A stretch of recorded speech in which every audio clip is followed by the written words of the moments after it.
Today we got a story about making a jerk hitting on girls pay for their drinks and your drinks as well. We'll get to that in a bit, but first, I made a Wikipedia page for my racist ex's English last name to make her think she was Jewish. Pretty straightforward. When we were dating, she would make little comments that sounded a tad racist. When I mentioned it, shortly before we broke up, she said, "No, I'm just racially aware." One of the most notable incidents was that I mentioned that her name sounded like a Hebrew word, and she got visibly irritated. She told me, "No, it's definitely an English name, there's English towns with that name, etc." This bugged me for years, so eventually I just decided to make a Wikipedia page for her last name, to mention English derivation briefly, but heavily highlight any source that would imply it was Jewish. What's really hilarious to me is I've spoken to her more recently, unsolicited drunken phone calls from her backyard, hiding from her husband, and when I brought up her last name, she actually mentioned how she was reading that it's probably Jewish. She sounded pretty okay with it, so I consider that a win. Usually most pages are pretty heavily moderated, so you can't make tweaky changes like that would last long enough to really push your viewpoint like this, but this only reinforces the fact that anybody can edit Wikipedia. Also, hi, I'm Steven, and if you enjoy awesome stories of revenge, why not hit that subscribe button down below? That said, our next story is, I'm making a Tudor-style revenge dress. You might be wondering why the freak I'm making a Tudor revenge dress. Let me take you back 9 years when I started dating my ex. I was 27 and he was 21. We dated from November to February. In this time, he got really intense. Like, not even a month in, asking why I wasn't thinking about kids with him, getting mad that I won't let him take care of me, trying to change how my roommate at the time did things in our apartment, insisted that he was living with me, even though I stated, absolutely not. Not until you've lived on your own for a year at least. He was in his last year of college and living at home,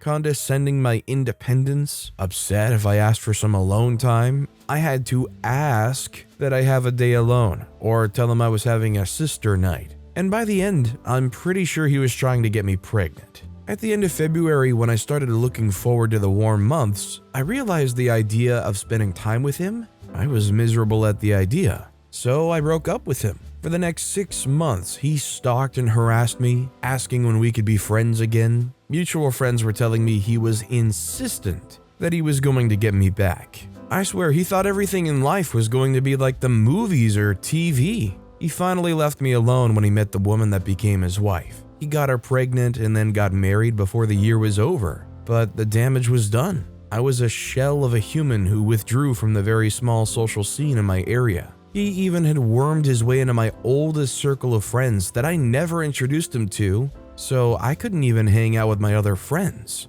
He burned bridges with the friends I met him through, so he finds a new circle of people too. A year or so later, my now boyfriend moves to the area. He's in the SCA, basically historical LARPing, and my exes join the SCA, so they meet and become friends. Long story short, my ex hasn't learned boundaries, and that he can't just manipulate everyone around him without some people catching on, and he damaged his friendship with my now boyfriend. A year ago in September, my boyfriend and I start dating, and he finds out that I'm that OP, and we share stories and puzzle pieces get put into place. He's a bit worse than either of us thought. Anyway, my boyfriend wants me to go to an SCA weekend event, and I love to sew and wear costumes, so I'm down. I made a simple dress and made a persona for the event. He did warn me that my ex will probably be there, and I said that's fine, I can ignore him. Side note, we live in a small community, so my boyfriend was trying to mend the fence with him, and I said I can ignore him, but I will not interact with him until he apologizes for how he behaved after the breakup. He talked to X and said, if you want to come to the things I host here, you'll have to talk to Kelly. The camping weekend comes, and I was very able to ignore him, even if we were in the same group of people.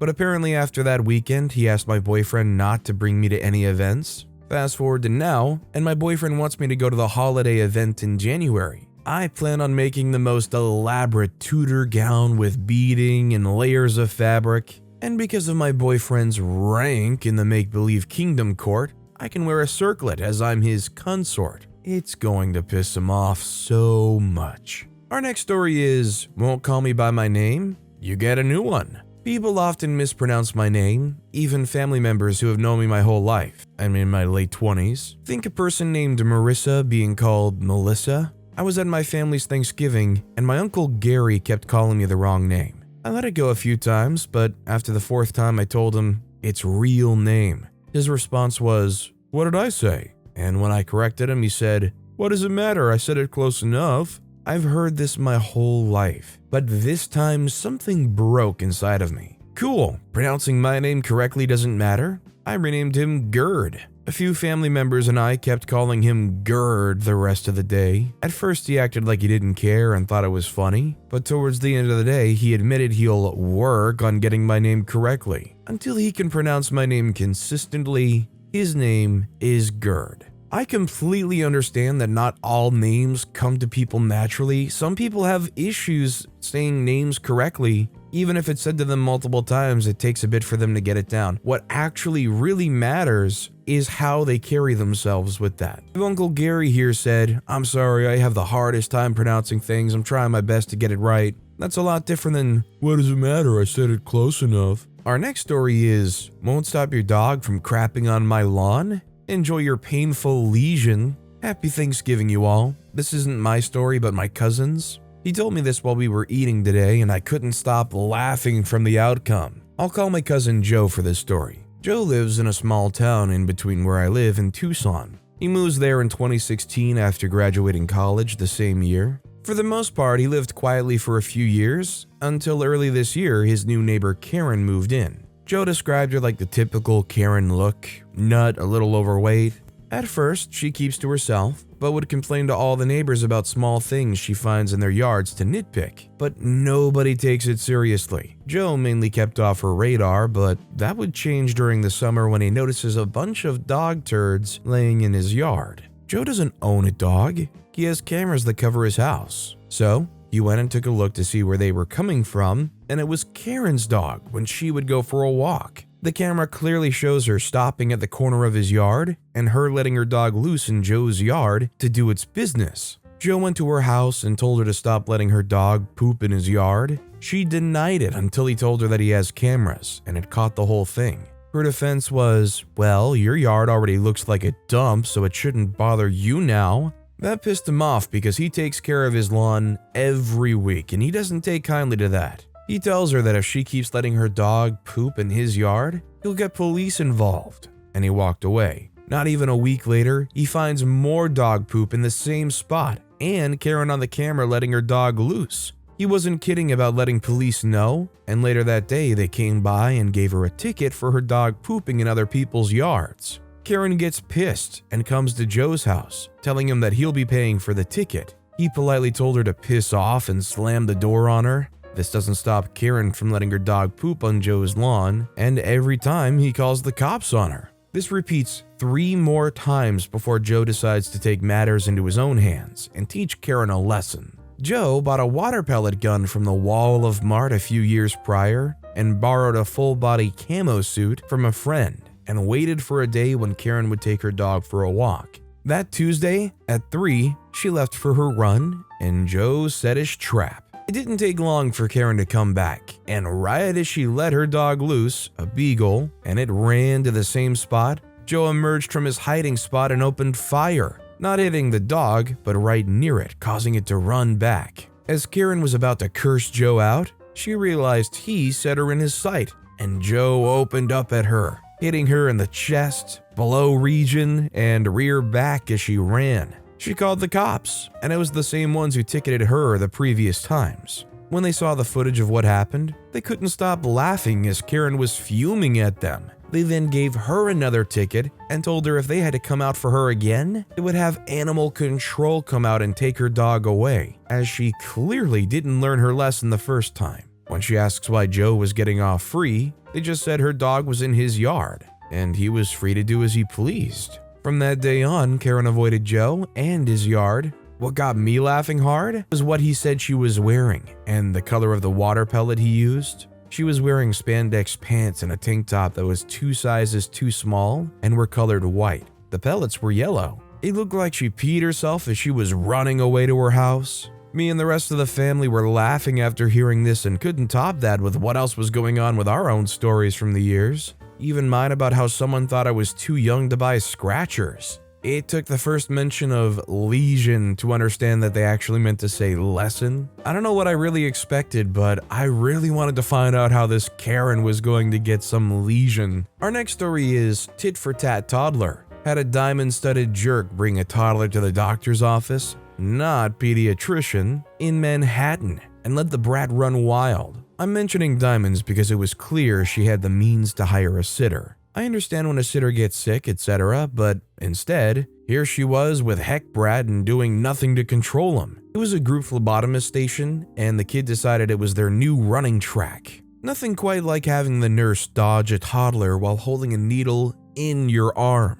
The poor woman messed up the draw, and a bruise started to form on my inner arm. The jerk mom saw it all, did zip, just stared past me and the poor nurse as the receptionist chased her spawn. Well, I concluded my business, and since I missed lunch, brought a box of cookies on my way down to the subway under the building. Did I mention it was 1 o'clock? The witching hour of hungry and nap-free toddlers. Jerk mom walked down the platform and stood a few feet away from me, jerking the fussy toddler under her hip. Toddler looking back over her shoulder. I was hungry, and the huge bruise on the arm where the vein tore was spreading. And yeah, I was pissed. So I opened the cookie box, pull out a cookie, and look the kid dead in the eye, and bit into it. The kid explodes into a tantrum of nonverbal fury, kicking jerk mom, screeching, pointing at me, solidly staring past them onto the tracks, cookie box hidden under my opposite arm. Mom glances back, sees nothing, and turns away. The kid calms a bit,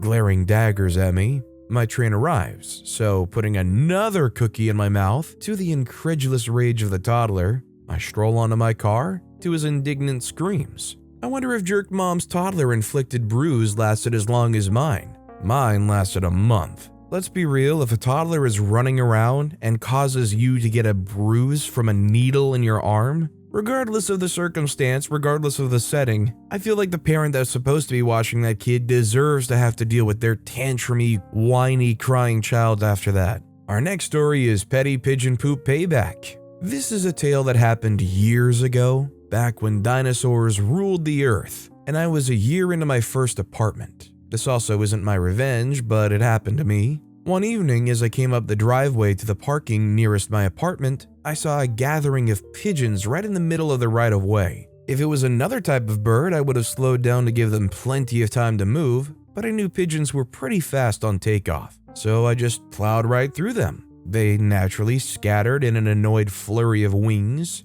I parked, went inside, and thought no more of it. The following morning, I head outside to head to work, and find that my car is covered in bird poop. Only my car too, which told me that this was a targeted bombing. I looked at my Skylark in the white splats it sported, and I thought back to the pigeons. That was when I learned that pigeons could be vengeful. I definitely wouldn't put it past pigeons, especially ones that have learned to kind of coexist with bustling human city living, to be able to hold grudges or, get some payback against identified targets. Now, I've heard some pretty crazy stories about ravens and crows. Those birds can actually have their own enemies, and apparently they can communicate to other ravens and crows that a certain person isn't to be trusted. You could actually get in bad with a crowd of ravens and crows. Our next story is, hope she liked math. When I was in 4th grade, we had a single computer in the classroom we'd use for various things. This was in the late 80s. In particular, there was a math program we all had to spend time answering problems and pass. There was a girl in my class that I can only describe as imagining a sour spinstress from a Dickens novel as a 4th grader. Very mean to several of us, including myself. After one time in particular, I decided to go into that math program. I had figured out how to get into teacher mode and deleted her record. Despite her protests, she had to go through all the problems again.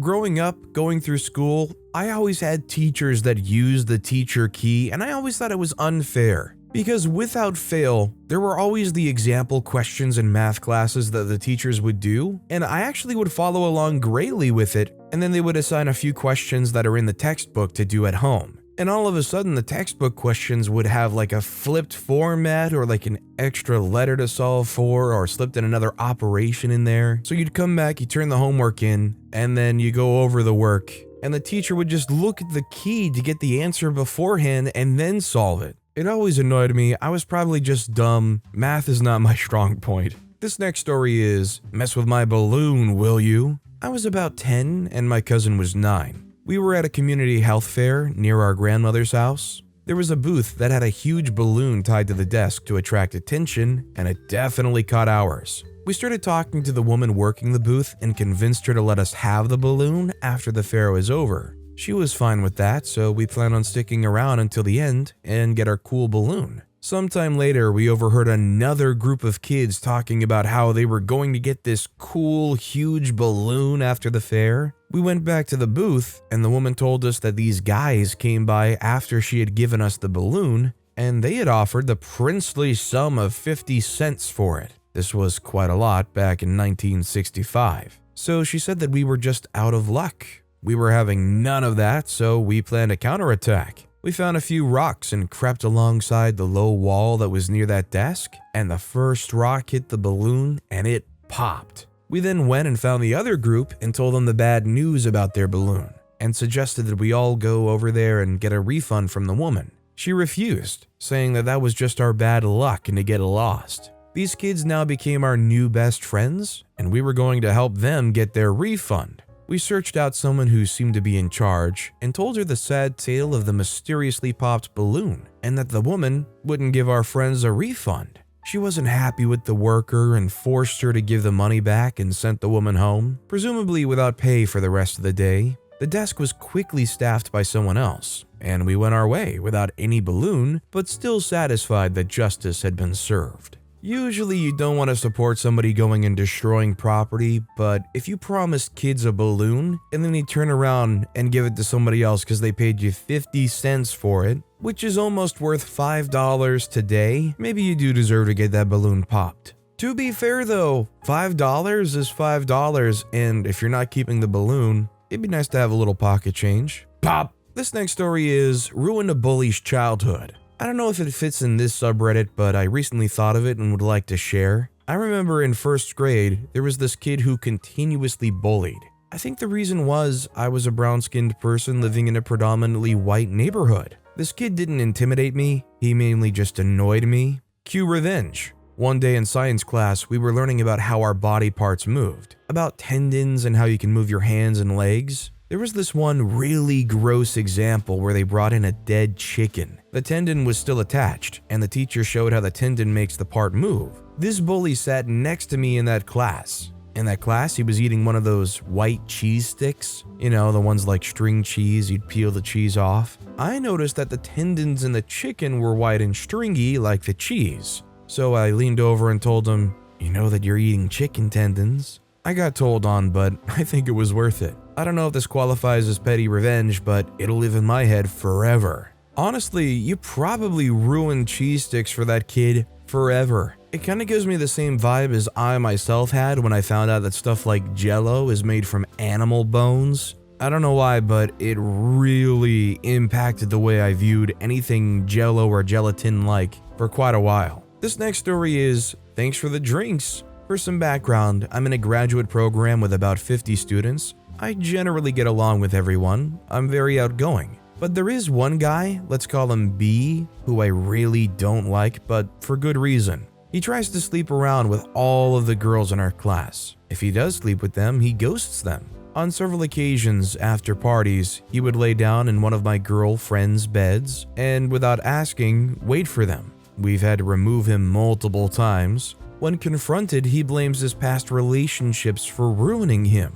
I was also seeing a girl in our class, and when we had a 1-week break, he texted her saying, "You want a serious you-know-what-ing?" Real class act. Anyway, one night my class is out at the bars. I was talking to one of B's friends, who mentioned that B said, "Why are you talking to OP? I freaking hate OP." I'm all about confrontation, so I wanted to chat with him, but my friends wouldn't let me. I continue to think of things I can say to him about the matter. I've never done anything wrong to him. aside from removing him from my friends' beds and, you know what, blocking him, I guess. As the night goes on, I hear someone go up to B and say, "Hey, the bar was crazy, so I just put my drinks in your tab and I Venmo you." Without hesitation, I turn to my friend and his girlfriend and ask what they want to drink, and I end up getting a few drinks courtesy of B's tab. Felt nice, loved the free drinks, and it was definitely enough to help me forget about the issue, but I still don't like him.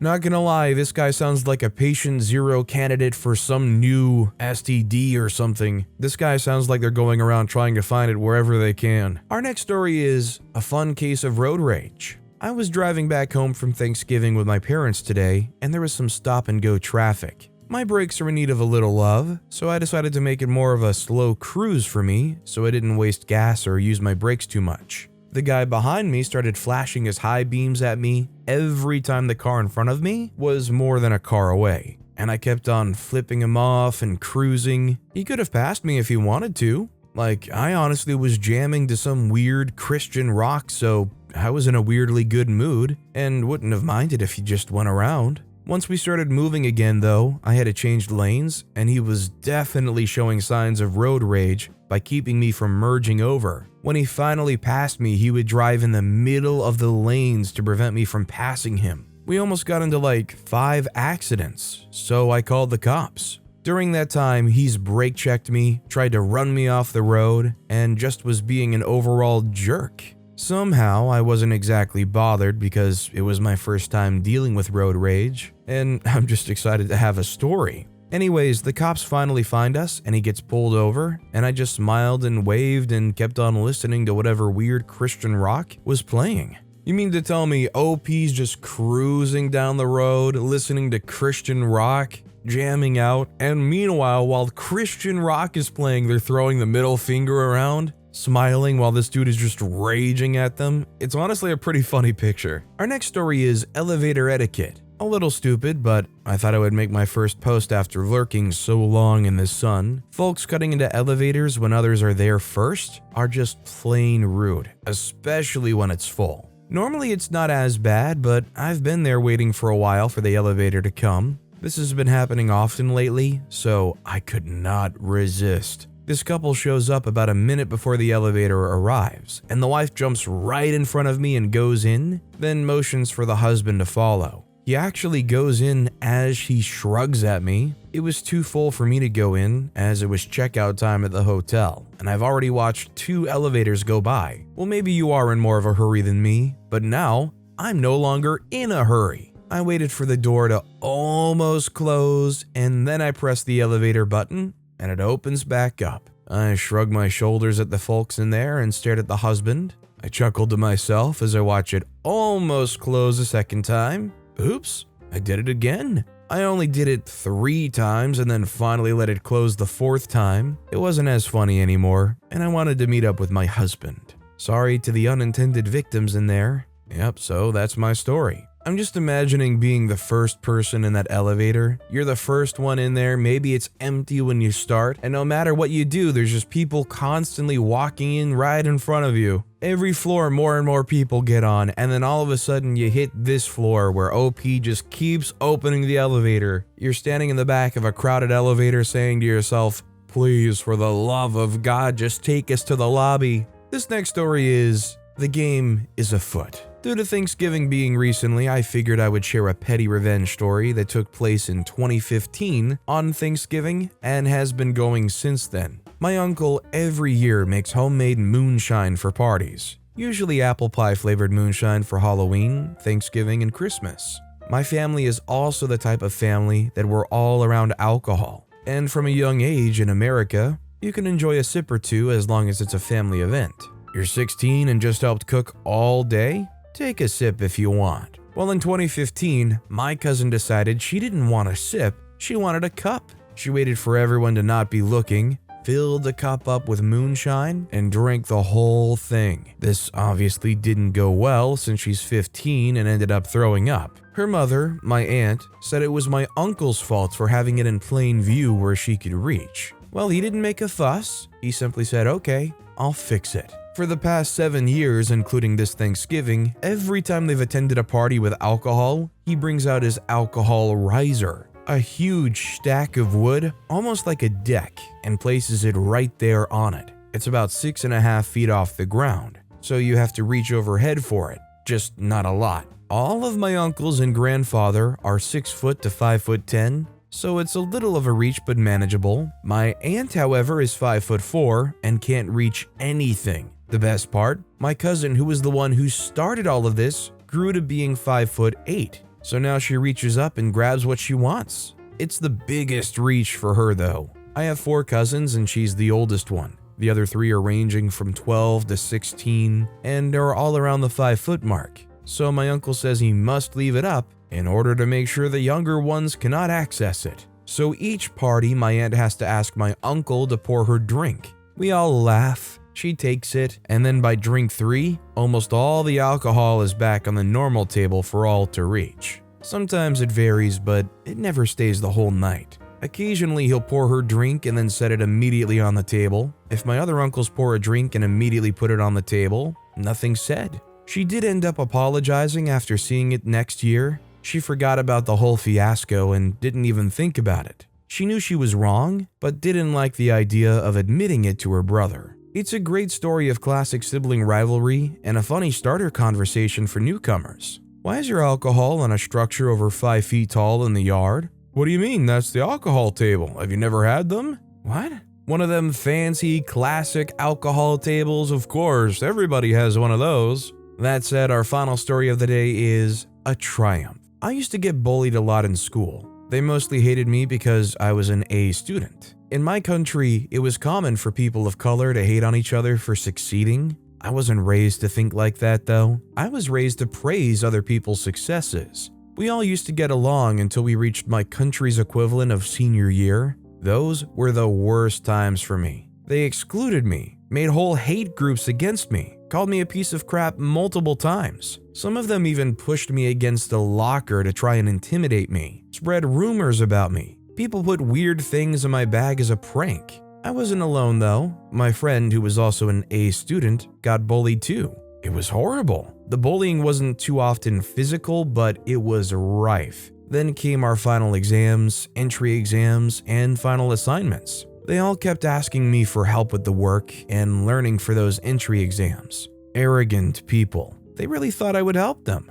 No, but I pretended to. I gave them good but weak advice on how to do their essays. Good enough so they would pass, but weak marks. Assignments counted 20% of our overall marks. I would promise to tutor them, but never show up. One of them asked me out for prom. It's called matric dance in my country. I told him I would go, but never showed up. I just kept dodging them and breaking promises and messing with their marks. I refused to help them in everywhere. And knowing that they would be afraid to ask teachers for help, I told them, do it anyway. I don't have as much time as I thought I would. Then, when the last bully decided to hurt me once more, I was lucky enough to have some of my teachers as witnesses, so I finally got to report him with evidence. His bullying was put on his record. This bully had it coming. He once threatened our pregnant vice principal to become a prefect, so everything was set up for his failure. All the universities he wanted to go to didn't accept him. As for the rest of them, they passed their final exams, but not enough to get into the courses they set their eyes on. They were so focused on getting back at me for not helping them the way they wanted that they failed to study hard enough, which I knew they would do. They're all now miserable, either doing courses that they never wanted or not being in university or college at all. My country has strict requirements for entrance into higher institutions. Finally, I got into a course that I always dreamed of being in. And guess what? I've gotten merit awards and made sure that my bullies would see them on my social media so that they would see that I succeed regardless of their tormenting me. And my friend, he too got into one of the best universities in the country, and now he's going overseas with his qualifications, working in a renowned international company. This revenge was sweet. Somebody that is smart and has confidence is going to go a long way. And if you're a bunch of school-age dumb bullies, you probably find out the hard way you're messing with somebody that is playing 4D chess 1,000 steps ahead of you. They see the moves before you even think about playing them. But with that being said, that's all the time we have for today. Now, if you want to hear another absolutely crazy story of revenge, check out that video on the left. Or if you missed my latest video, check out that video on the right. That said, I'll see you all next time with some more stories.